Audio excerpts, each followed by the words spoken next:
Hello YouTube, this is Morgan, Airspeed Prime here at my next Airspeed's Avatar Rewatch video. This one's going to be for Book 3 Fire, Episode 12, The Western Air Temple. And this was animated by JM Animation, and it's a really good episode. Not one of the best in the entire series, but it does cover a really interesting topic, and it does it well. That obviously being Zuko's attempt here to join Team Avatar finally, and just that topic, it's one of those things that immediately has people's attention because you care about Zuko just as much as you care about the others. It's just this is his time now to try and join the group, but because of everything he's done in the past, why should our group really let him join? And it's all about how he kind of thinks he should introduce himself, what he thinks could go right, could go wrong. And then from Team Avatar's perspective, why should they trust him again, especially after the Book 2 finale? And that kind of betrayal after, I suppose, Katara primarily was beginning to kind of trust and see something in him a bit. So that's really interesting. Obviously we start off with the arrival at the Western Air Temple, which is a really cool location. Definitely one of those locations where it's just like, realistically, would this ever work? Like building buildings like that, with built off you build the buildings off the bottom of like a mountain. It looks cool for sure. Don't know how safe it is in terms of like the structure of those buildings, but still looks very unique as a location, and it seems like the sort of place where that's really hard to get to, regardless of kind of what sort of transport you use. So it seems like a fairly safe location for them to be in. And just kind of seeing them arrive, and like Zuko arrive as well, and he sees them come and kind of he runs off. And then we get the flashbacks, of course, to when he was previously here, which I thought was very interesting to have in this episode. A flashback to like Zuko before the start of the series, when he's done his initial searching that I suppose eventually led him to go to the South Pole. That being, he basically reveals here that he seemingly went to all of the air temples. From what he said, we obviously can't confirm that he actually covered all of them, but it seems to be the case that he probably did see each of the air temples on his journeys, which is interesting in that it means that he could have potentially met Guru Patik in one of them, and it means he's kind of been pretty far north for the Northern Air Temple and so on. Did he encounter them, or was it a case of like he went to the west first and just kind of left it after that? We're not entirely sure, but it's a really interesting kind of sense of like a time period for Zuko that we don't know too much about, because he still has the bandage on his face from the scar. It's probably him at his kind of, I suppose, worst with regards to being so focused on capturing the Avatar, getting his honor back, representing the old him, which is so different than who he is now. But I think this episode really hits home how, in a way, it's a slightly different angle on it, but Zuko capturing the Avatar, is kind of his destiny, because it's not capture the Avatar, it's, join the Avatar, find him to be part of his group. It's just that kind of interesting, subtle difference, kind of like Iroh's destiny of like, capture Ba Sing Se, but for who? He initially thought for the Fire Nation, but it actually turns out that it was the reverse. Get it back for the Earth Kingdom against the Fire Nation. And it's kind of similar for Zuko's, which I think is just a cool little thing about like a misinterpretation of destiny. And obviously kind of ending on that moment of, or even that early on, Iroh was always telling him, maybe someday you'll find your destiny too. Because Zuko's immediately just on, gotta capture the Avatar. I want to see the Avatar in chains. That's the only way I want to see him.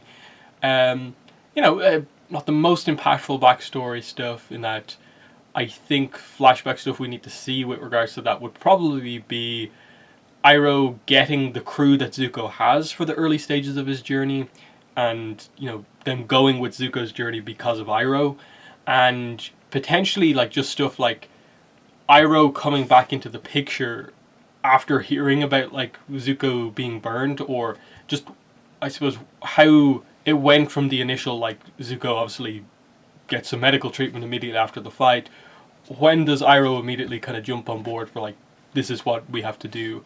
I'd love to kind of see those initial scenes of just Zuko seeing Iroh again for the first time in a while, or something like that. But that's kind of very different than what we're actually talking about in this episode. I think what really stands out with Zuko here is that you, for one of the few times in the series, and I think it's much clearer going on after this point, is just Zuko's kind of base level personality when he's not just like driven to do something, when he's not just laser focused on capture the Avatar, he's not constantly in conflict about a main topic that's like important to him. He is just this kind of in a way goofy, kind of awkward character here who is struggling here about how to like introduce himself effectively to these people who he has experience with, but like I suppose personally doesn't know like all that well. He ends up kind of having spent a decent amount of time around them, but like doesn't know their personalities all that well. So it's kind of this like stand up in front of class and introduce yourself type thing. But he also has to kind of approach it in a way where like he can't come across too confident. He has to come across as being, you know, sincere and that he has made a change. And you see that he's practicing in front of a frog. And, you know, he more or less starts the same speech when he meets them, but I like how he just immediately just gets lost and he's kind of like, and I'm sorry about that, and I'm here now, and I could teach firebending, and he's just, they're all kind of taken aback because they're so used to Zuko just kind of like shouting at them, or just immediately demanding they be captured, or clearly having some sort of a plan, but here he is just like standing in front of them, like struggling to like nicely say things to them, and they're taken aback because it's like, it's so weird they think something's up, even though, as Toph points out later on, like, I noticed just that one thing was like, he was sincere in everything he said, that he, you know, didn't seem to have any sort of like agenda here, apart from just kind of trying to be honest with us and make a change.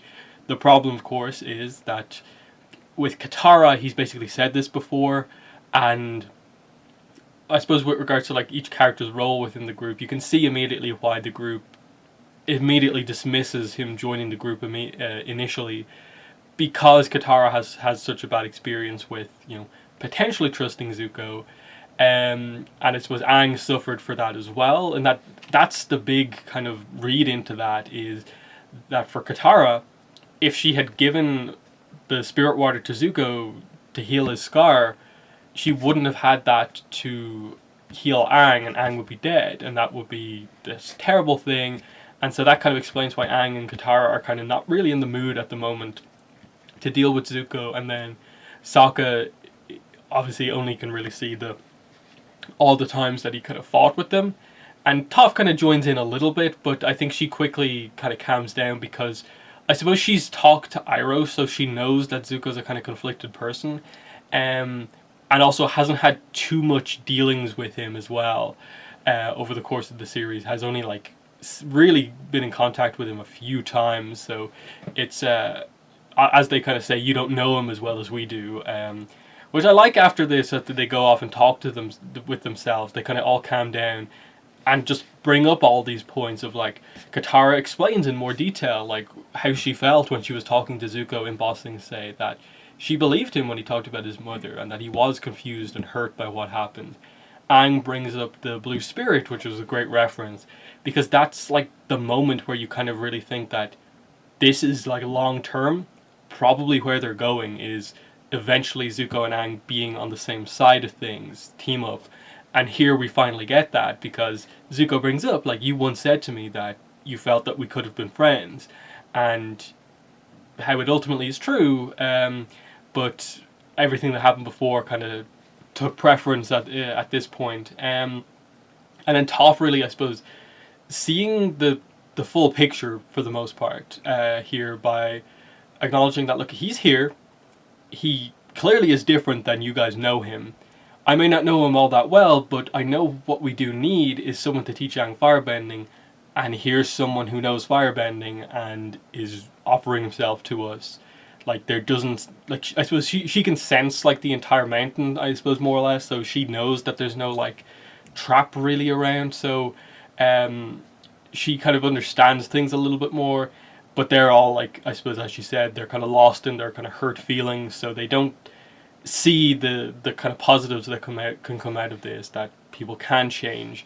And so, the line of, I'm beginning to wonder who's really the blind one around here is really impactful, because Toph does see the kind of true picture, but it's done in a way where, like, it doesn't just dismiss the fact that, like, you understand why Team Avatar are kind of really reluctant to allow Zuko to join them in this way, because he has been the one who's kind of like hindered their journey all this time, that things might have gone very different on a bunch of occasions if it wasn't for Zuko interfering and trying to capture Aang and doing all this stuff, that he has impacted them all in bad ways. And what proof do they have that he will just stay like this from their perspective? We as the audience know, because we saw the scene with Ozai, we've seen the big change moments, but they haven't, so that's the important bit. And then, like, you have, like, just Zuko constantly making these mistakes, kind of showing that, again, like, he's kind of awkward in this episode and really struggling the whole, why do I struggle to be good, when he, like, accidentally burns Toph. And I do like, though, with the Toph thing, when she comes back, she kind of realizes that, like, this is an awful situation, because, like, I have to tell the truth in that, like, he did firebend at me, but the circumstances of it were kind of reasonable because I kind of snuck up on him and, like, took a bit to announce myself. So, it's a bit of a weird one where, like, she probably didn't handle her approach to Zuko all that well, and then Zuko, I suppose, acknowledges that he was a bit, like, overly aggressive. He probably shouldn't have, like, firebend first, like, immediately after asking the question, but they were both kind of at fault. But the team has to, I suppose, realize that they have to kind of deal with him. They can't just let him, like, be right next to them but not part of the group, and they try to go, capture him. But this is, of course, when Combustion Man enters the episode, which I thought was a really good way to use the character, in that, they don't really explain much of what happens, but I think clearly the intent here is that Combustion Man has moved beyond just being paid to do a job, and he's kind of, like, actually invested now in the fact that, realistically, Team Avatar are probably, like, the only people he's ever actively hunted and has not, like, got the job done just yet. So for him, it's probably, like, a personal frustration at this point that he hasn't been able to either kill or capture Team Avatar, and he doesn't care if he gets paid or not. He just wants to, I suppose, for his own pride, really show that he can actually take them. And it's the big moment in that Zuko stands up to Combustion Man. He doesn't want him to do this anymore. He nearly gets himself, killed by, like, taking a blast, basically full force to the front, but blocking it with fire. Really good animation on that. They do that a lot when they involve combustion benders, of, like, having a really cool effect of just lots of power coming together when, like, a bender blocks a combustion blast, like, really up close, where they have to create this giant, like, cyclone of their element in front of them to block it. Aang does it with air a couple of times. I think Kai did it with Pali and Korra, and here's another cool use. And it's the moment where they just realize that, like, Zuko saved them from that initial blast, which I thought was interesting. And then I suppose Toph being burned also probably was the reason he was able to sneak up on them, in that she otherwise probably would have heard Combustion Man or, like, sensed him being there before. So that's a little bit of continuity that was quite well done. But the eventual defeat of Combustion Man is obviously the big boomerang moment. That's the thing that finally defeats this, like, almost undefeatable firebender. Is boomerang to the head. He blows himself up, and it's a death in the show. It's basically confirmed. Like, I feel it's one of those ones where, like, if they really, really wanted to, if they had a good idea to use Combustion Man in, like, a comic story, they probably could find some way to bring him back. Just maybe add extra injuries on, where, like, now, like, both of his arms are metal, or both of his legs are metal, or something like that. Some way where he could have survived this, but I don't know if he's strong enough of a character. Kind of like most of the Combustion Menders, it's more of, like, a power over character type thing. I don't think he's required to really do anything going forward, so keeping him just, like, he was killed here is, I think, fine. Um, and I thought it was a clever idea because they just established that that's the weakness of a combustion bender. It's such a powerful ability, but it's reliant so much on your forehead. If you take like damage to your chi paths there, it's such a dangerous ability that like even using it is dangerous. Which obviously leads to the group kind of for the most part forgiving Zuko. I think it really helps that he finally, I suppose, gets the wording right and what he wants to say, and apologizes effectively to everyone, and kind of, I think, explains himself in the best way that like he has struggled all these years, but he feels he's finally on the right path, and he understands that he has to help end the war. And I think just him saying that like I understand what's wrong with the war, and that he himself is saying that the war needs to end is a big thing. And then I suppose for Aang, it's Zuko acknowledging that as a firebender I need to understand the nature of the element and to be careful, which is exactly, I suppose, what Aang needed from a firebending teacher, which he maybe got too much a bit from Zhang being almost terrified himself of the element, whereas Zuko, you get the sense it's more like he has control, he just needs to maybe learn like more personal control himself, and that's exactly what Aang needed. So it kind of, that comes together. Toph's fine with him joining the group, so she can get one back over on him, and I suppose she doesn't have as big of issues with him, so she's actually just okay with a new person being in the group. Sokka accepts it for the most part. Katara, you can tell, even though she agrees with Aang in him joining the group, you could tell there's a lot there. And so when you get the scene later on, it's very impactful. But just before that, I think it's funny, but also kind of fitting that it's this big moment of like finally Zuko's allowed to join the group, and then the others just walk off. Like, it's almost just like Zuko's just there. What do I do? He's just standing there, and eventually like Sokka takes him and gives him a room, and it's really awkward that he's now part of the group. He's he's their friend as such, but he has to learn, I suppose, about each of them and become their friend, which is why I suppose the Zuko field trip episodes kind of have to happen. Otherwise, you just have a very kind of like underdeveloped dynamic here, in that for the most part it's been villain-hero dynamic, which isn't really the same as like a friendship dynamic, so you have to redo all that again. But now, like, here's Sokka and Zuko's interactions, and we get 2 episodes with that. Here's Aang and Zuko's interactions, and it's one of the bigger relationships, and it's well done, and so on.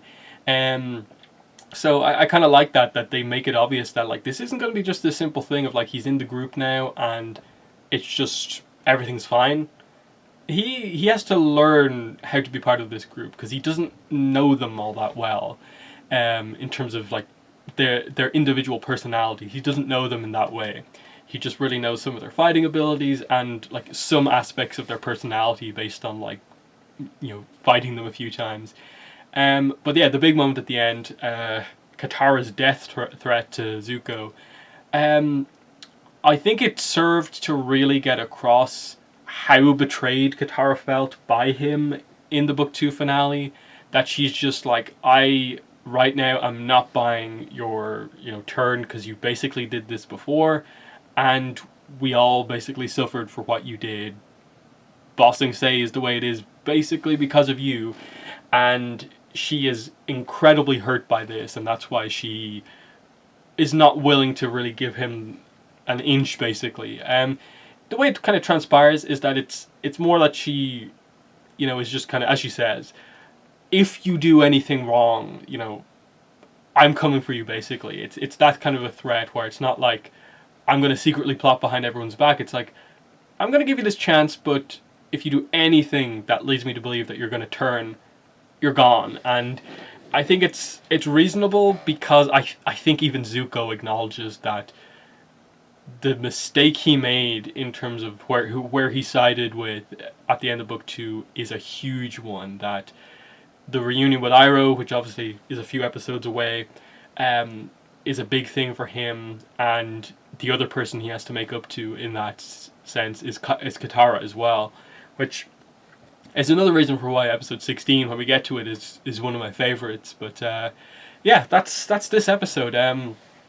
As I said at the start, really well done episode, referencing a lot of other episodes with Zuko in terms of episodes that led you to potentially believe along the line that Zuko would join the group, like the friendship comment from Aang in The Blue Spirit, the Katara Zuko like potential from the book 2 finale, even the deserter kind of being brought up with regards to Aang's firebending problems and him kind of avoiding them towards the start of the episode. So I like those references, and just I think really good characterization for Zuko in terms of kind of just showing like the true him, and that he is just this, at a base level, he's kind of like this nice, slightly awkward person, and that's who he is. That he's very different than like his sister and his father. I suppose final thing about the episode, I like the little setup of like Haru, Teo, and the Duke just kind of going off together around the temple. They kind of had to do it because if the whole group was just together talking to Zuko, it's just this really weird dynamic where like Zuko just has nothing to do with these other characters. He pretty much doesn't know who Teo, Haru, and the Duke are, so like there's just nothing like for him there, and they can't really say anything because like, they don't know him either. So it was pretty notable that like, okay, we've put all the kids with Team Avatar, but only a few of the kids actually have a relationship with Zuko, and it's just not important that these other characters like are even involved in this at all. So that was kind of a funny one, in that I actually, like, I'm kind of thinking like I'd love to see just like the moment after all this goes down and Zuko just comes out of his room and he just has to be introduced to like who Teo, Haru, and the Duke are, and like he gets the filled in on basically like, oh, the stuff with like Jet, and I suppose that connection coming out would actually be really interesting with him and the Duke, and understanding like, oh, like you knew Jet was, you know, my leader at one point. Haru, I suppose, would be another way of like him learning more about what the Fire Nation did to people, because he wasn't really involved like all that much in that episode. He was kind of on his own separate plot. And the Northern Air Temple, obviously he wasn't really in like that section of the episode as such, but I suppose just this episode also kind of acknowledging that like he more or less went there at one point. Did he in any way meet this group or what? And like what sort of a connection is there with regards to like the timing of like War Minister Kin has this relationship with the Mechanist in that episode? So was that like before or after Zuko kind of went there? You know, there's a lot of interesting things there, but that's my review for this episode. In the comments, let me know what your thoughts were on the episode, as well as what I had to say about it here. But yeah, that's been the video. Thanks for watching, and bye.